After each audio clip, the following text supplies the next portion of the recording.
nada por la espalda, pero hay formas de hacernos de cosas. Nos asociamos con Sandy, Stewie y con Pierce. ¿Emocionado por entrar a esta pelea? Los amo, pero no son personas serias. Eres una serpiente. Yo te odio. ¿Tú lo entiendes? Vamos a acabarlo. Quiero matar a la oposición, cortarles el cuello. ¡Somos piratas! Bienvenidos a este espacio de M2, soy Susana Moscatel y la verdad es que hoy estoy muy emocionada por este programa porque tenemos entrevistas hechas por la gran Ivett Salgado de, para mí, una de las mejores series de televisión de todos los tiempos. Así, dirán que exagerada, para mí lo es y sé que muchos estarán de acuerdo conmigo y sé que otros dirán cómo, pero sí, claramente estoy hablando de Succession. Última temporada arranca este domingo, este fin de semana por HBO Max. Ivett tuvo absolutamente a todo el elenco y nadie le dijo que se fuera, ¿cómo dicen? Ya saben. No. Le contestaron todas sus preguntas, empezando por el glorioso actor, el maestro, Brian Cox, el jefe de esta familia que tiene un imperio de medios de comunicación y todo lo que deriva de ahí. Y bueno, quien está tratando de ver quién de sus hijos merece pues quedarse con todo o cómo se los friega a todos. Es maravillosa la serie, como pocas. Esto le dijo Brian Cox a Ivett. How are you, Brian? I'm fine. How are you, Ivett? Fine. It's a pleasure to talk to you because the end of this story is near, and I would like to know if Logan has changed anything on you as an actor in all these years. No, it's been a great role to play. I've loved playing him. He's a really interesting character. He's a character, there's more to him than meets the eye. Not as far as the audience is concerned, because they don't make that kind of effort.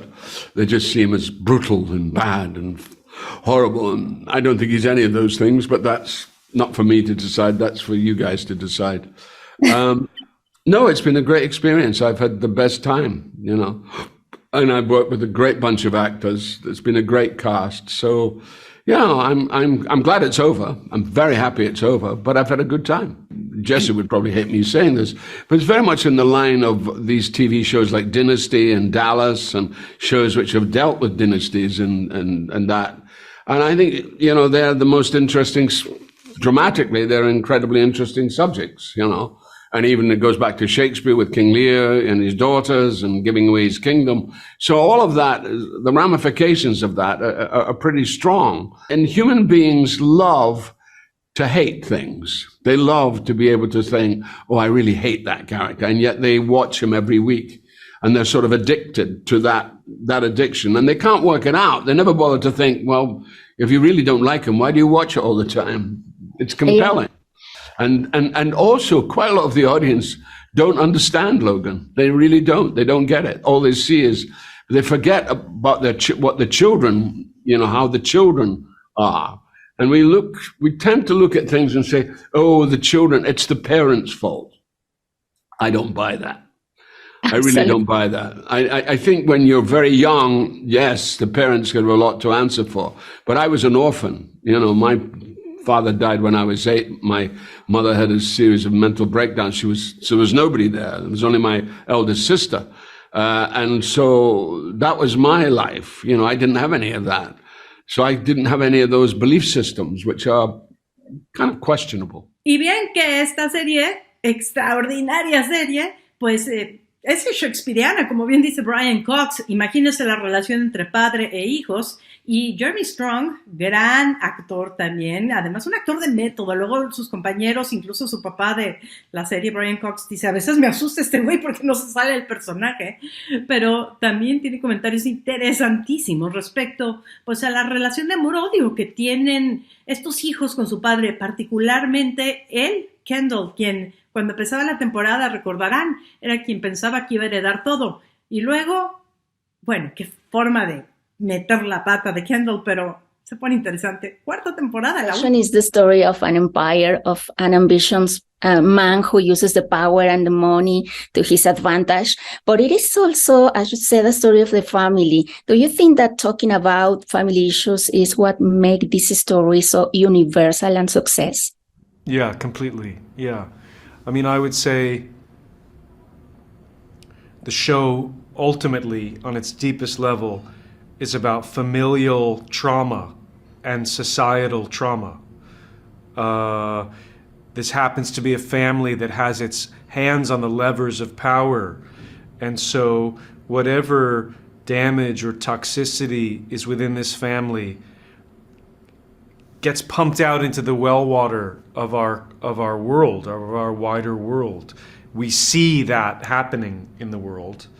But I do think it's not a show about rich people, about the 0.001%. It is a show about family. I've met people all over the world who connect with different characters or their struggles, or for whom the show resonates with, and they don't come from a family like this or a background like this. I don't come from a background like this, and I relate deeply to the struggles and themes of the show. And so that's a great achievement of the writers.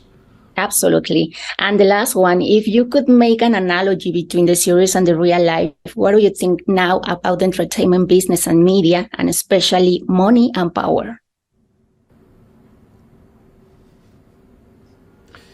Well, you know, absolute power corrupts absolutely.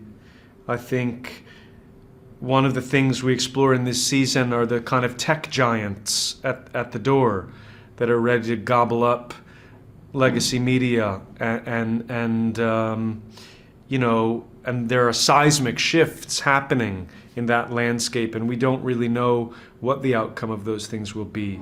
As far as money and power, you know, I mean, I guess I think this show in a lot of ways is about the pretensions towards greatness and the inevitable decline of rulers and of empire. He's on the floor, Tom. Explain to me what he's doing. He's moseying, terrifyingly moseying. It's like if Santa Claus was a hitman. We were cut out behind our backs. But there's a shape for things for us. We partner up with Sandy and Stewie, with Pierce. Death wrestling ogres.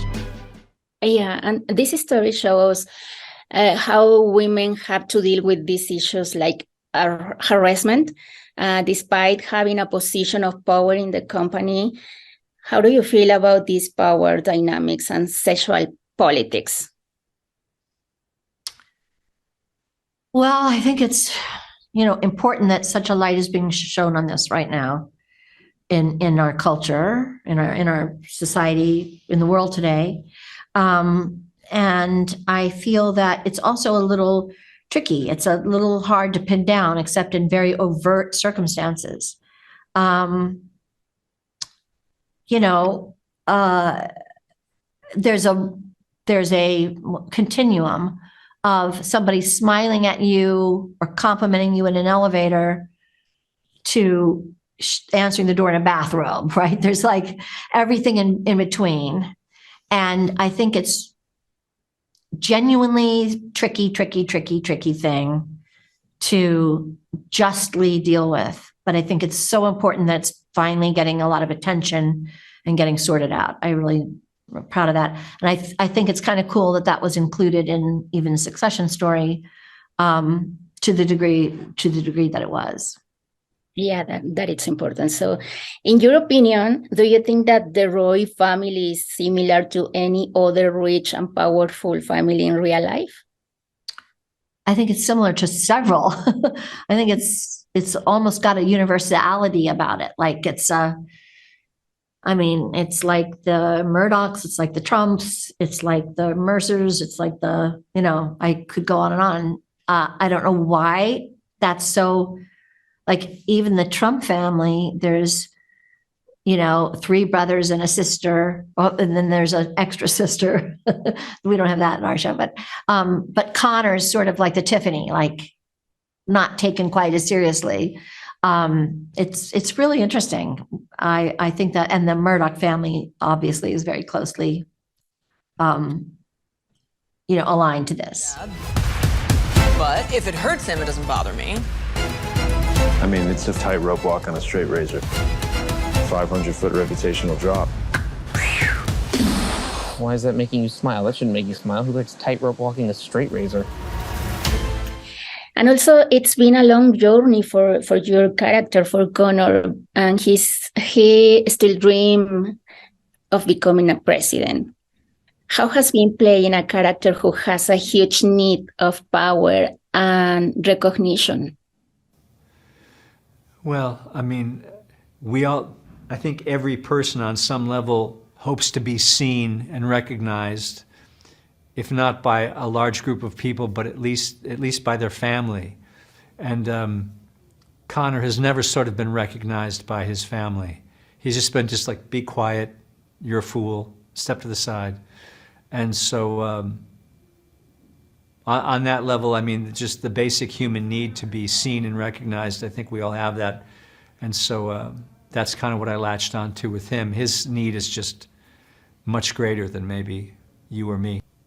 I think it wasn't, actually, these kind of people I've always suspected, I don't know too many, no one at this level of wealth, but I've always suspected that they would be kind of like this. It seems to me that people with this much wealth and power, they don't seem to be very happy. That seems to be the one thing that eludes them. So I don't know if that surprised me, but it was like, oh yeah, that's what I always thought. At least this family, the Roy family, they're miserable. Mm-hmm. They have everything you could ever want in the world, and they're all miserable. So. I have it on good authority. There is a kill list. Ken, is your head on straight? We've been schooled by a barbarian that goes by the name Logan Roy. I mean, he's out of control.